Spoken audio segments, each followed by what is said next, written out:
Coach, yesterday you had a game where you were right in it in the first half. In fact, right in it into the fourth quarter. Really had some good chances, couldn't take advantage of them. How did you see the game? Because your defense kept you in it. Offense had their moments, but you just couldn't get over the top.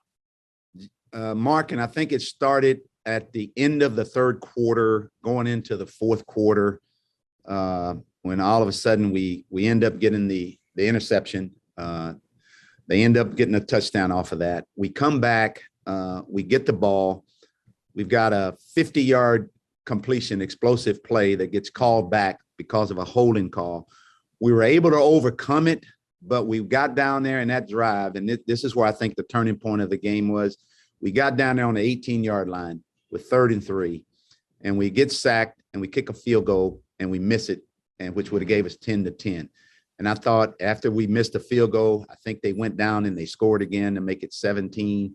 And I think that's kind of when the game got away from us, and we had our opportunities. We had our opportunities.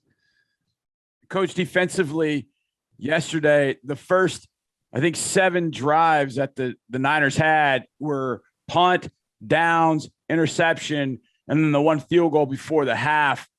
It felt like your defense was physical, the number of shots they put on Trey Lance. What did you think overall from how your defense played, especially through those first 7 drives of the game, where it felt like they really kind of set a tone for what they were going to do that day?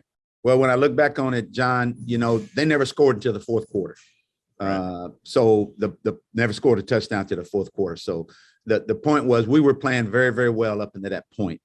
We weren't able to sustain things offensively like we needed to or wanted to, but I thought they held up pretty well. And I just think what happened in the fourth quarter is that because we weren't able to get some things going offensively, they end up getting the ball and they end up kind of getting a couple of drives on us. They got a couple of big plays on us, a couple of explosive plays that we knew we needed to prevent from happening. We missed a couple of tackles and they end up getting a couple of touchdowns at the end of the game from that. Coach, let's talk about that touchdown drive you had in the first half, because Desmond King gets the pick, has a nice return, but that gets called back. So there you are, you're 20. Great that you got the ball, but I know you didn't get the field position you wanted, but you overcame that with an 80-yard drive capped by the touchdown pass. Well, our offense executed very well during that time. We did things the right way. And when you do things the right way and you execute, that's what happens. We overcame. I think we ended up getting a couple of penalties during that drive to keep things alive for us, which happens. And we were able to capitalize on that when we got down in the red zone and scored. I think the only time we got down in the red zone, we scored. And obviously we needed to do that a little bit more. But that was very good drive for us. It was what we're all about. That's what we like to be more of. And unfortunately, we weren't able to in the fourth quarter to get one of those going again. Coach, I think you can look at the stat sheet and understand how important Brandin Cooks is to the team, but getting back a week after COVID and seeing how the 49ers did struggle with him. I know it was 66 yards on his stat sheet, but it was another 50 or so through pass interference penalties that he was able to draw. How important, not only just yesterday, but just to the team, has Brandin Cooks been? He's an impact player. He's a guy that's not only, his value is not just on the field and him catching passes and running the ball and doing those things. His value is his leadership and in the locker room. He's a force multiplier, we like to say. He's good in a whole bunch of ways that doesn't show up in the stat sheet.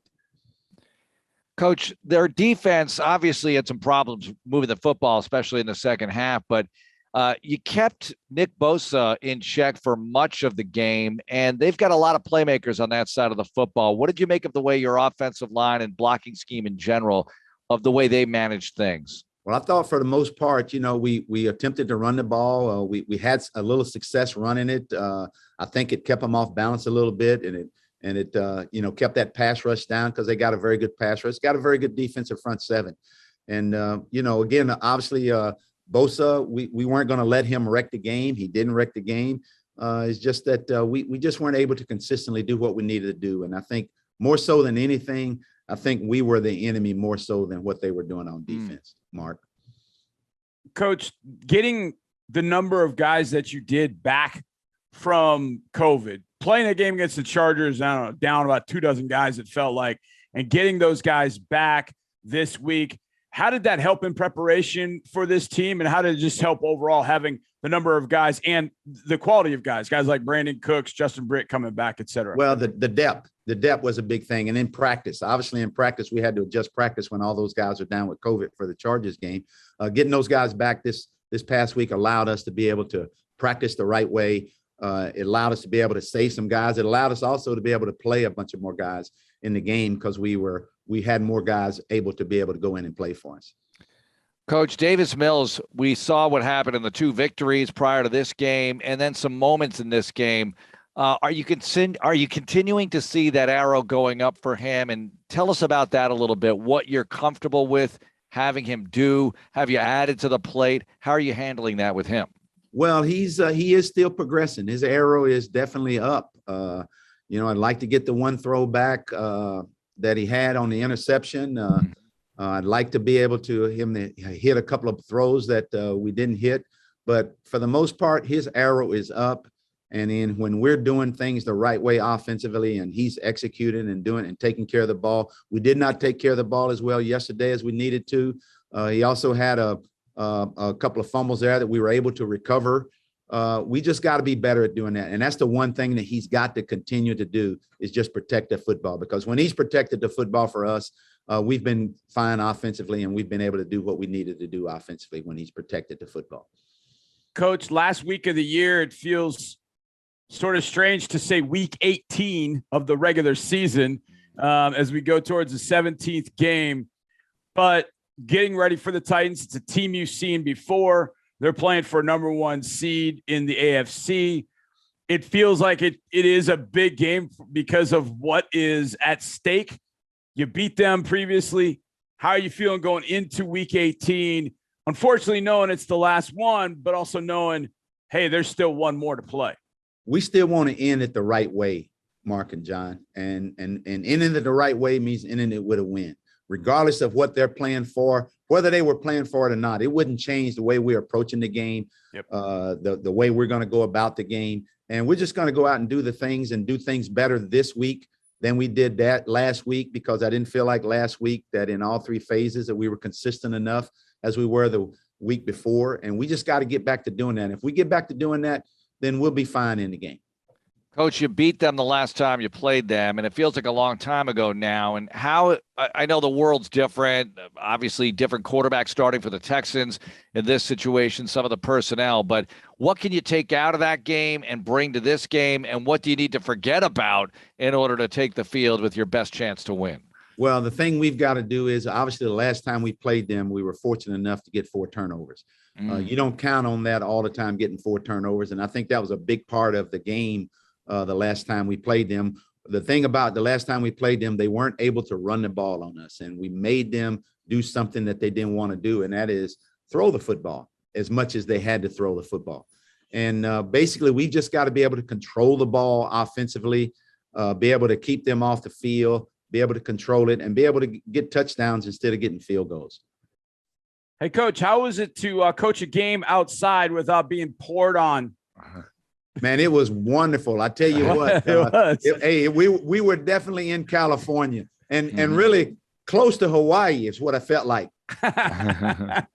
Yeah, it was nice to finally play a game without the rain coming down as it has the last couple of times. And Coach, you'll be back in the friendly confines of NRG Stadium, and it's Fan Appreciation Day. And I know that you down deep feel so strongly about the fans in this great town. It's one of the best facilities and the best fans in the NFL.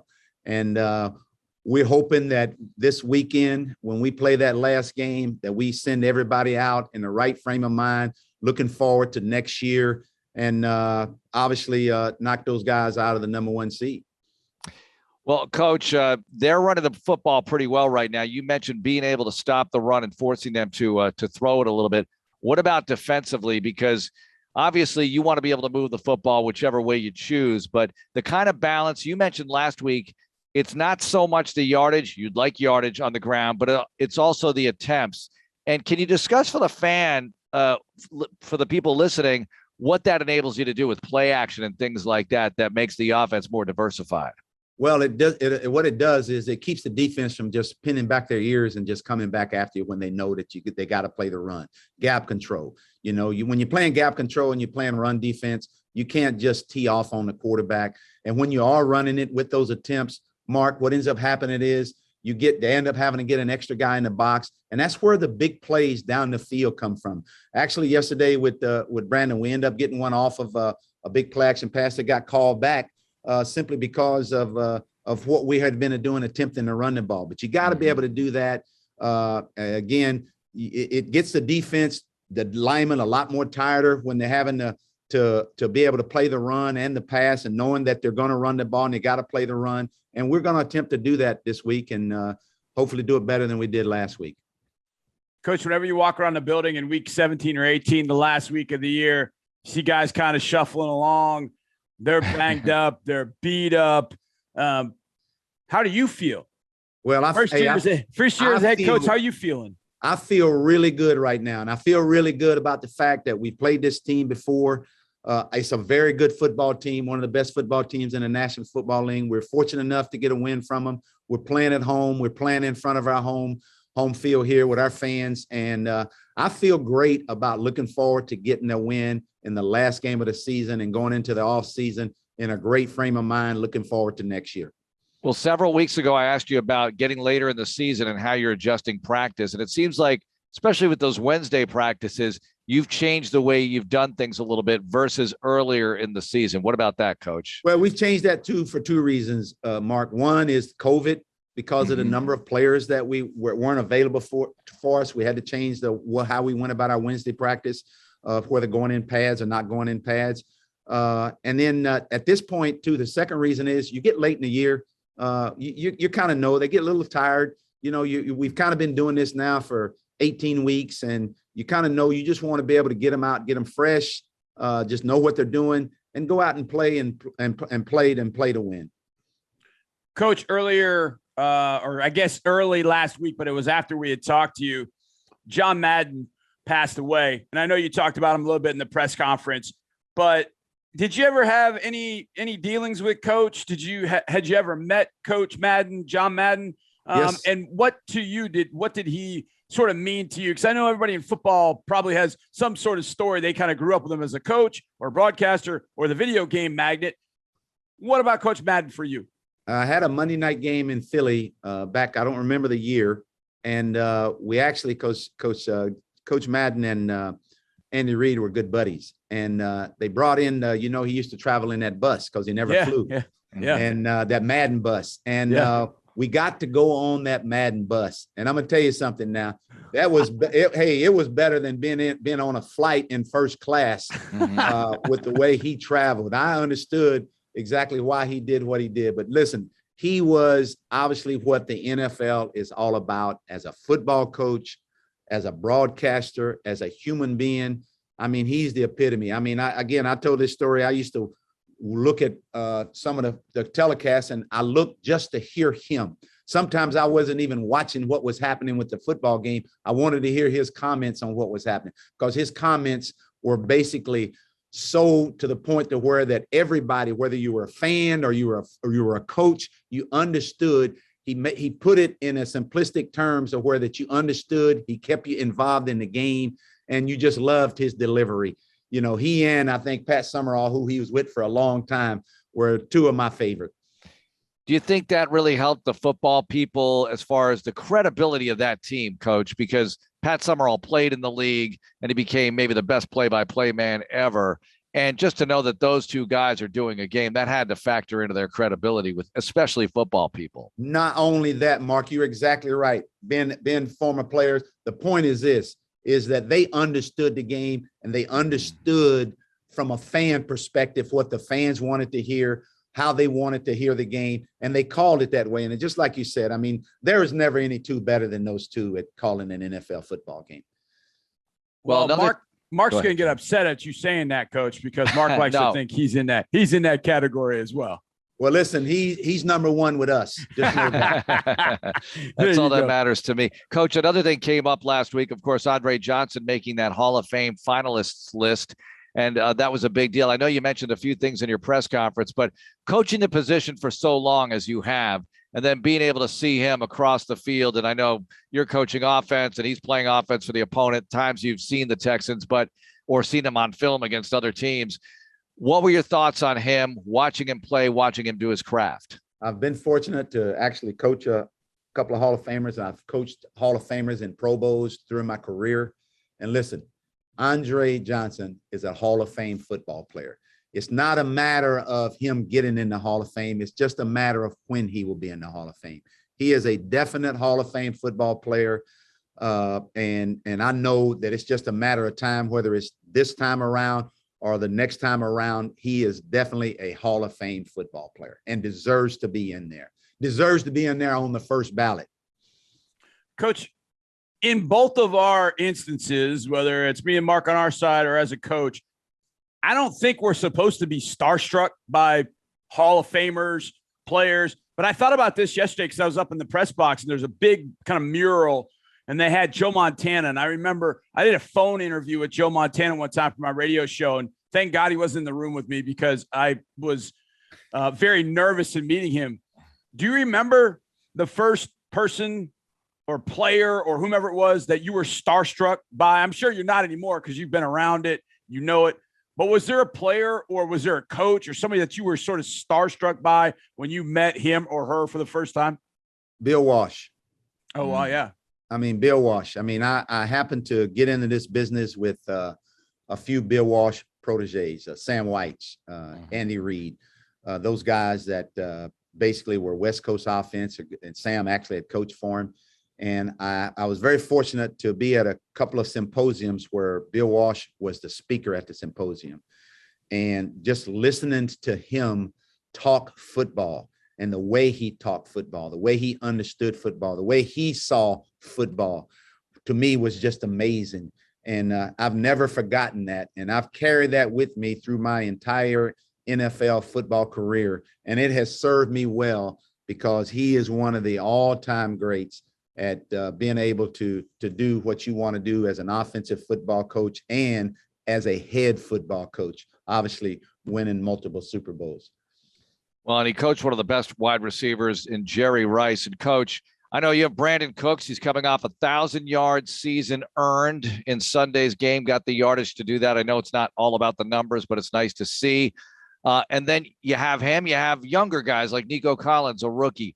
What is necessary for receivers to get better through the course of their career? Because we talked about Andre, and I remember Andre as a rookie wasn't nearly as good as what he was in year 2 and year 3, continuing to get better. I guess that could apply to all players, really.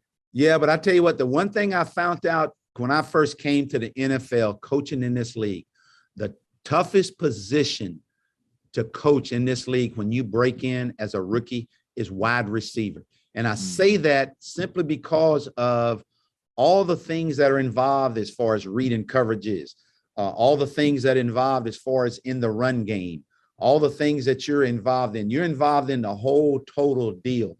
And it's not just about catching passes. And I've always felt like that. I know in the offenses that I've been in, it was all as a wide receiver. I mean, it was tough for rookies to actually, you talk about Andre being much better as he went on. Hey, it's tough as a rookie in this league because of all the stuff that's presented to him. And then the defenses in this league are so much more complicated than what you see coming out of college, and things are so much faster. And it just takes a while to kind of get used to that. And I've usually kind of seen that for most guys in this league, usually after about 3 years in this league, you kind of get to where you feel real comfortable, and you don't really feel comfortable until after that. Even with the great ones, it takes a little while to get used to those kinds of things with the NFL game. Coach, Mark and I talked about a few instances that happened this week, not only in the NFL, but also in the NBA close here to Houston.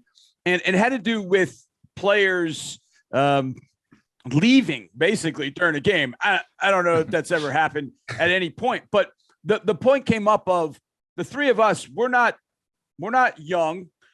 We think young, but we're not young. What's the key in being a coach with younger players now than maybe ever before? I mean, obviously when you're younger, maybe you can connect with them because some of the same things you share a common interest in, but Unfortunately, we're sort of old now. We're dealing with a lot of young guys. What's the biggest piece of advice that you would have for coaching or just mentoring or tutoring younger people? I guess they call this group the millennial group or something. I think I might have heard they call them millennials or something like that. I don't know, but I've heard that term. I've heard that term. But the thing about it is this group of young men now coming out, the difference in before is these guys, a lot of they want to know why you do certain things. They want to know why. And that's not a knock on them. They want to know why you do this, why we have to do this. Now, the thing about from a coaching standpoint, the one thing you've got to be with them is you got to be honest. You got to be upfront. You got to tell them the truth, whether they like it or not. And then what ends up happening is they may not like it at the time, but they end up respecting you at the end because you did tell them the truth. You did tell them. And the one thing about telling them the truth is that I always use the video. When there's a problem or something's happening, there's always the video to go back to see why this happened, why that happened. And then it gets back to the point that sometimes now it's not just about coaching the X's and O's on the field. It's also about dealing with the different personalities. But the one thing about dealing with those different personalities, if you're honest and upfront and they trust in what you're coaching them to do, these guys will do whatever you ask them to do. They want to be successful. And we're one of the reasons that helps them become successful. And that's all they want from us as a coach is to put them in the right position to be successful. If you do that and you're honest with them, it's really not an issue. So through the years, in the earlier years of you being a coach, they didn't ask why as much, right? No, they did not. No, they did not. Interesting. This is an interesting take. I like this. Ask Coach question of the week presented by Amegy Bank, and it relates to coaching kids, Coach. As you coach younger kids in sports, what are some do's and don'ts off the top of your head that you can think of when you're coaching 7, 8, 9, 10-year-olds playing whatever the sport might be, football or basketball, soccer, whatever it could be? First of all is the kids that you're coaching have to want to play. And I hope that they're not playing because they've been forced to play. And you can usually find that out in a hurry when all of a sudden a young man or a young woman is out there and you're coaching, and all of a sudden they don't seem quite as interested. It's almost like, and you wonder, well, wait a minute, is there something wrong? That kind of thing. But the one thing is when you got kids that age and you know that they want to do what you're doing as far as coaching, is coaching them the fundamentals of whatever it is they're doing. All they want to do is know how to do it. No different than an NFL football player. I just remember a couple of times coaching in NFL where I've had players come to me that basically never asked me for very much advice or information because they were pretty good at what they did. But when there was a problem, when there was an issue on the field and he came to the phones or headsets or came to the sideline and says, Coach, I'm having trouble getting off of this guy. I'm having trouble right here getting a release. What do I do? I better have an answer for him. And if you had an answer for him, you had no problem coaching them from then on out because they trusted in what you do. And it's no different in coaching young kids. It's just be honest with them, teach them the fundamentals. The fundamentals is the most important thing. It's not how many goals you kick in soccer. It's how you kick that ball. It's how you work within the team. And it always starts back to is teaching them to understand that it's not about you. It is about the team and you learning how to operate within the team and operate and understanding that what they're teaching you will allow you to be the best at what you can be in whatever sport it is. And this will be a good advertisement for people volunteering to coach because leagues always need coaches. Do you remember a couple of the early coaches that you had when you were a kid? I do remember. In whatever sport. I do remember. I remember two baseball coaches that I had. One named Virgil Klaus is in Little League Baseball, and the other one was named Donnie Price. And Donnie Price was actually a great football player in Sparta at White County High School, a running back. And those two guys basically got me started right way because basically what they did is they taught me baseball. They taught me how to do things. They taught me the fundamentals. And not only that, they taught it in a way that you wanted to play for them. You wanted to do that. And as a young guy, 10, 11, 12 years old, or a young woman, 10, 12, 11, 12 years old, all you want to do is just be told how to do things. And then when you go out and you do those things and you're doing them the right way, you have so much respect for those people that are coaching. And I got the utmost respect for anybody that volunteers to coach any sport because of having to deal with all the things you have to deal with. And of course, Mark, I know you are a parent, your coach it ain't just about those kids, it's about those parents also. So it's a tough deal, but you got to understand is they're volunteering. They're doing it to help. They're doing it because they want to help your kids. They're like the agents. That's exactly right. They're like the agents. Hey, listen, they got agents. They got agents in high school now. They got agents in junior high. You know? Yeah, I mean, it's crazy now. Hey, coaching the parents might be as hard as anything you're going to do anyways, but that's, you know what? Speaking of that, John, I can remember when I was in Philly, we had a coaching clinic one time for parents, for women, for everybody to come in and say, just teach them the fundamentals of what we're doing, why we do things. And you wouldn't believe when they left the understanding that they had now when they're watching football of why things happen. And I thought it was a great idea when they did that.